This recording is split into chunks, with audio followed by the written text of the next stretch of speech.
नमस्कार, स्वागत है आपका प्रोफेशनल एस्ट्रोलॉजी पर। मैं यशराज तिवारी आज आप सभी के समक्ष उपस्थित हुआ हूँ दी एस्ट्रोलॉजी शो के एपिसोड नंबर 131 को लेकर। दी एस्ट्रोलॉजी शो में मैं आप सभी दर्शकों के द्वारा पूछे गए प्रश्नों के जवाब देता हूँ। वो प्रश्न ज्योतिष से संबंधित हो सकते हैं, आपकी जन्म कुंडली की प्लैनेटरी पोजीशन से संबंधित हो सकते हैं, किसी भी तरह का ज्योतिषीय उपाय या कोई भी प्रश्न जो कि आपके मन में हमारी इस ज्योतिष की फील्ड से संबंधित, ऑकल्ट साइंस की फील्ड से संबंधित उत्पन्न होता है।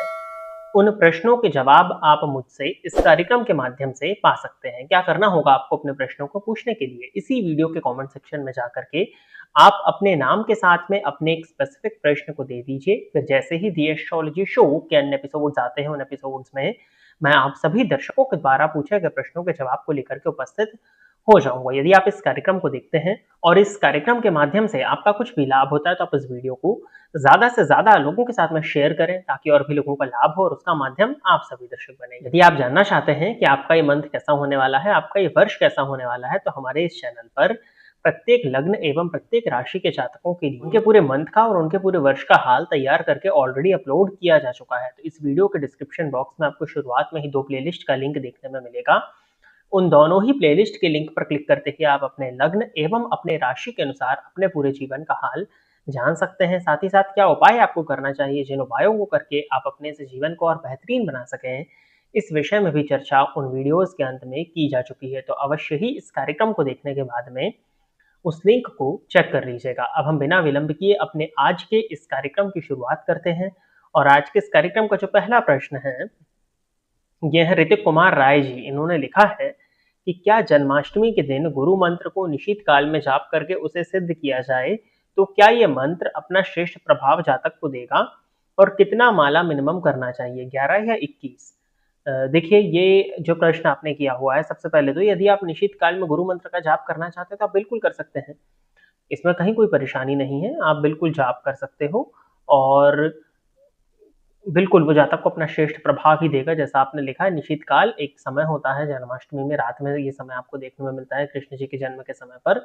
तो उस समय पर आप बिल्कुल गुरु मंत्र का जाप कर सकते हैं। और कितनी माला मिनिमम करनी चाहिए, 11 या 21, ये अब आप समय को देख लीजिएगा कि आपका गुरु मंत्र जो है वो कितना बड़ा है, कितने समय में आपकी कितनी मालाएँ होती हैं, ताकि वो उस निशित काल में वो समय फिट हो जाए। वैसे जब हम मंत्र की सिद्धि की बात करते हैं तो जपात सिद्धि कहा जाता है, यानी कि आप जितना ज्यादा अधिक जाप करते हो उतनी ही जल्दी आपका वो मंत्र सिद्ध होता है। तो अब आप अपने मंत्र की लेंथ को देख लीजिएगा, उस लेंथ के अकॉर्डिंग कि उस निश्चित काल में जो आपको समय मिल रहा है, उस निश्चित काल में आपका मंत्र कितनी माला हो सकता है। अधिकाधिक मात्रा में जपने का प्रयत्न करिए। 11 माला तो वैसे हो ही जाना चाहिए उस काल में, तो 11 माला, और संभव हो सके तो 21 माला जपें। जितनी ज्यादा अधिक मात्रा में आप जाप करेंगे उतनी ही जल्दी वो मंत्र सिद्ध हो जाएगा।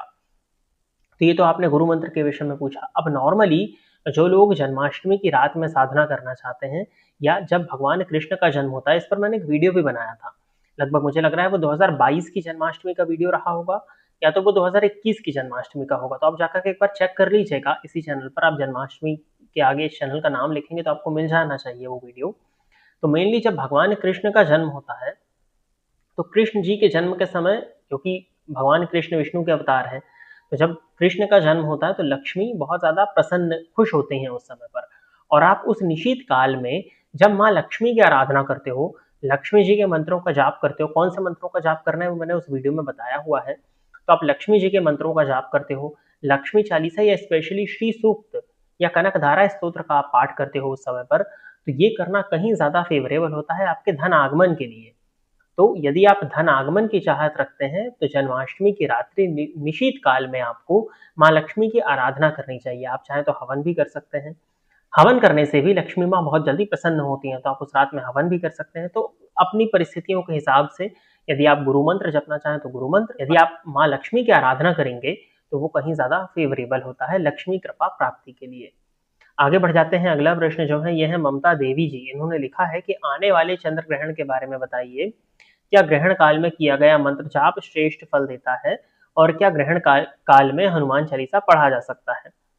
जी बिल्कुल। सबसे पहले तो देखिए, आने वाला जो चंद्र ग्रहण है वो 7 सितंबर को पड़ने वाला है। तो 7 सितंबर 2025 के दिन आने वाला चंद्र ग्रहण है, और भारत में ये ग्रह दृश्य होगा। तो जब भारत में ये ग्रह दृश्य होगा मतलब दिखाई देगा, और दिखाई देगा तो हम कहाँ से देखेंगे? भारत की भूमि से देखेंगे। तो भारत की भूमि से आकाश में देखने पर वो चंद्र ग्रहण दृश्य होगा, इसका मतलब हमको साफ-साफ वो चीज़ दिखाई दे रही है। और जब दिखाई दे रही है तो ज्योतिष शास्त्र जो है वो दृष्टि विज्ञान है, जो उसको यहाँ से देखने पर दिखाई देता है, वो उसके अकॉर्डिंग गणना करता है। तो जब वो ग्रहण भारत से दृश्य होगा तो उसकी प्रॉपर गणना की जाएगी। उस ग्रहण का पूरा प्रभाव जातक के ऊपर पड़ने वाला है, जनमानस पर पड़ने वाला है, साथ ही साथ उसका जो सूतक काल है वो भी आपको मानना होगा। हर एक चीज़ जिस तरह से ग्रहण को माना जाता है, उसी तरह से ग्रहण का संपूर्ण प्रभाव देखने में मिलने वाला है। अब चूँकि ये चंद्र ग्रहण है, तो चंद्र ग्रहण लगने के 9 घंटे पहले ही चंद्र ग्रहण का सूतक लग जाता है और सूर्य ग्रहण यदि पड़ता है तो 12 घंटे पहले लगता है।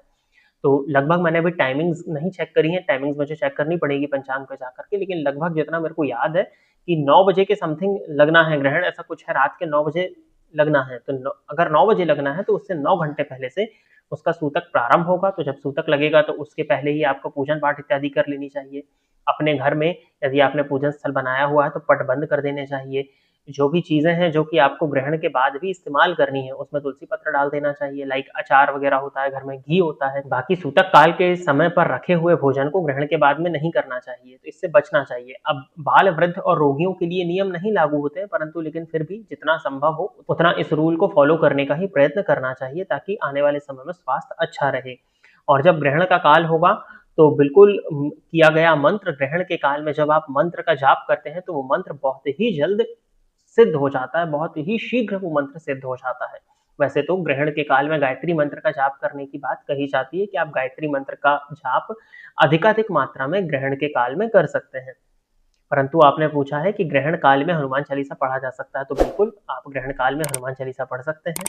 आप जितनी भी मात्रा में पढ़ना चाहें, आप एक मात्रा डिसाइड कर लीजिएगा और उस मात्रा को चाहें तो आप अपनी फिंगर टिप्स पर गिन सकते हैं, क्योंकि माला की व्यवस्था, आप माला का कोई भी कर्मकांड वर्जित होता है ग्रहण के काल में, या तो आप चने गिन के रख लीजिए, आपको कितना करना है पेपर पे भी मार्क करके कर सकते हो। तो एक ऐसी जगह पर बैठ जाइएगा, पूजन स्थल पर आपको नहीं बैठना है, बट पूजन स्थल के बाहर, क्योंकि पूजन स्थल को आपको बंद कर देना है, पूजन स्थल के बाहर कहीं पर भी नॉर्थ या ईस्ट की तरफ फेस करके आप बैठ करके ये हनुमान चालीसा का पाठ कर सकते हैं। मैंने कहा कि गायत्री मंत्र का जाप इस समय पर श्रेष्ठ होता है, तो इसका ये मतलब नहीं है कि केवल और केवल गायत्री मंत्र ही जपना है। यदि आप पहले से किसी मंत्र को जप रहे हैं, कुछ लोग नवाण मंत्र इत्यादि जपते हैं, यदि आप पहले से किसी मंत्र को जाप कर रहे हैं जिसको कि आप बहुत ही जल्द सिद्ध करना चाहते हैं, तो हर व्यक्ति को ग्रहण के काल में बैठ करके उस मंत्र को अधिकाधिक मात्रा में जपने का प्रयत्न करना चाहिए, क्योंकि ग्रहण एक, अगर आप एस्ट्रोनॉमिकली देखते हैं तो एक खगोलीय घटना है, परंतु यदि ज्योतिष शास्त्र के दृष्टिकोण से देखा जाए या सनातन धर्म के दृष्टिकोण से देखा जाए तो ये आपके लिए एक अवसर है, ये आपके लिए एक मौका है, ये आपके लिए एक सुअवसर है। इस समय पर आप इस मंत्र का अधिकाधिक मात्रा में जाप करके उस मंत्र को सिद्ध कर सकते हैं, तो कहीं ना कहीं बहुत ज्यादा फेवरेबल है। और आप अगर हनुमान चालीसा पढ़ना चाहते हैं तो हनुमान चालीसा भी बिल्कुल इस निश्चित काल में जपिए। हनुमान चालीसा भी आपकी जल्द से जल्द इस काल में जपने से या पढ़ने से सिद्ध हो जाएगी। और आगे बढ़ते हैं, अगला प्रश्न जो है ये है संदीप पांडे जी, इन्होंने लिखा है कि मीन लग्न में लग्नेश और भाग्येश 8th हाउस में है तुला राशि में। ठीक है, मीन लग्न की कुंडली में लग्नेश बन गए आपके गुरु और भाग्येश बन जाएंगे मंगल। ठीक है, ये दोनों ही ग्रह तुला राशि में अष्टम स्थान में बैठे हुए हैं, तो देखिए बहुत ज्यादा फेवरेबल तो नहीं है ना। गुरु और मंगल की युति अष्टम भाव में बन रही है, तो आध्यात्मिक दृष्टिकोण से या स्पेशली साधना के दृष्टिकोण से तो इसको अच्छा माना जाएगा, लेकिन कहीं ना कहीं जातक के जीवन काल में उसको संघर्ष होगा, स्वास्थ्य से संबंधित परेशानियां देखने में मिलेंगी, कहीं ना कहीं धनार्जन को लेकर के भी परेशानियां देखने में मिल सकती हैं। भाग्यपति का अष्टम भाव में जाना जातक के जीवन काल में भाग्य के साथ को प्राप्त करने के लिए संघर्ष करना पड़ता है, तो कहीं ना कहीं ये परेशानियों को तो प्रदर्शित कर ही रहा है। अब यदि इस युति पर कहीं से शनि की दृष्टि पड़ गई तब तो ये आयु के लिए भी ठीक नहीं माना जाएगा, कहीं ना कहीं रोड एक्सीडेंट में दुर्घटना को प्रदर्शित कर देगा। तो अब ये देखना पड़ेगा कि इस पर दृष्टि किन ग्रहों की पड़ रही है, राहु की पड़ेगी तो भी नुकसान होगा। लग्नेश और भाग्येश का अष्टम स्थान में जाना आध्यात्मिक दृष्टिकोण से तो अच्छा है, लेकिन भौतिक दृष्टिकोण से बिल्कुल भी ठीक नहीं माना जाएगा। जातक के जीवन काल में पग पग पर संघर्ष की स्थिति क्रिएट होगी। ज्योतिष इत्यादि में आप, यदि आपकी रुचि है तो आप उसको पढ़ सकते हैं, ताकि आपके 8th हाउस की एनर्जी थोड़ी सी बर्न हो सके, तो आप इसको कर सकते हैं। बाकी अष्टम भाव में इन दोनों ही ग्रहों की युति का होना बहुत ज्यादा फेवरेबल तो आपके लिए नहीं माना जाएगा, क्योंकि आपके लग्नेश और भाग्येश धनेश भी बनते हैं और कर्मेश भी बनते हैं। अब जब दशमेश बनकर के अष्टम स्थान में जाएंगे तो कहीं ना कहीं कार्यक्षेत्र में निरंतरता के साथ में आपको संघर्ष का सामना करना पड़ेगा, कार्यक्षेत्र में उतार चढ़ाव की स्थिति आपके लिए बनी रहेगी, तो ये परेशानी का कारण तो है ही। इसके लिए आपको नित्य हनुमान जी की आराधना करनी चाहिए, नित्य हनुमान चालीसा का पाठ करिए और नित्य विष्णु सहस्त्र नाम का पाठ करना आपके लिए इस कॉम्बिनेशन में काफी ज्यादा फेवरेबल होगा। और आगे बढ़ते हैं, अगला प्रश्न जो है ये है सर्वेश शर्ण। तो सर्वेश जी का प्रश्न है, इन्होंने लिखा है कि गुरुदेव प्रणाम, यदि वृषभ लग्न के 8th हाउस में सैटर्न प्लेस्ड हो तो क्या यह इंसान को कभी एक जगह सेट नहीं होने देते? इसकी क्या रेमेडी करनी चाहिए? लेकिन नॉर्मली यदि शनि अष्टम स्थान में जाकर के बैठ जाएं तो जातक के जीवन काल में पग पग पर संघर्ष की स्थिति बन जाती है, क्योंकि अष्टम भावस्थ जब शनि होंगे तो उनकी तीसरी दृष्टि दशम स्थान पर पड़ेगी। कार्य क्षेत्र में परेशानियों का जातक को सामना करना पड़ेगा। बेहतर करने के बाद भी उचित मान और सम्मान की प्राप्ति नहीं होगी, क्रेडिट नहीं मिलेगा, करियर की ग्रोथ बहुत स्लो हो जाएगी। धन भाव पर शनि की दृष्टि पड़ने के चलते कुटुंबी जनों से आपको दूर कराएगी। पंचम पर शनि की दृष्टि पड़ेगी तो कहीं ना कहीं जो सुख होते हैं उन सुखों से दूरी, संतान सुख में कमी, ज्ञान का श्रेष्ठ मूल्यांकन ना होना, ज्ञान का सही से साथ ना मिलना, जो आपकी स्किल्स है, जो आपका नॉलेज है, उसका फायदा आपको आपके वर्क प्लेस पर देखने में ना मिले, उस ज्ञान से आप लाभ ना उठा पाए, इस बात की पॉसिबिलिटीज बनती हैं। तो अष्टम भावस्थ शनि कहीं ना कहीं जातक के जीवन काल में संघर्ष तो कराते हैं।